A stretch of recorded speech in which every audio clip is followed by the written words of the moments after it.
परमेश्वराच्या अभिषिक्ताचे राज्य. राष्ट्राने दंगल का मांडली आहे? लोक व्यर्थ योजना का करीत आहेत? परमेश्वराविरुद्ध व त्याच्या अभिषिक्ताविरुद्ध पृथ्वीवरील राजे उठले आहेत. सत्ताधीश एकत्र होऊन मसलत करीत आहेत की चला आपण त्याची बंधने तोडून टाकू, आपणावरील त्यांचे पाश फेकून देऊ. स्वर्गात जो राजासनारूढ आहे तो हसत आहे. प्रभू त्यांचा उपहास करीत आहे. पुढे तो त्यांच्याशी क्रोधयुक्त होऊन बोलेल. तो संतप्त होऊन त्यास घाबरे करेल.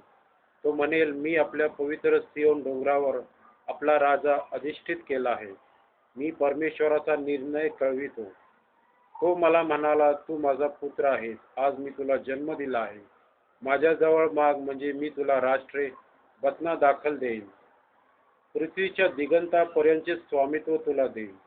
लोहदंडाने तू त्यास फोडून काढशील. कुंभाराच्या मडक्यासारखा त्यांचा चुराडा करशील. राजांनो, आता तरी शहाणे व्हा. पृथ्वीवरील न्यायाधीशांनो, बोध घ्या.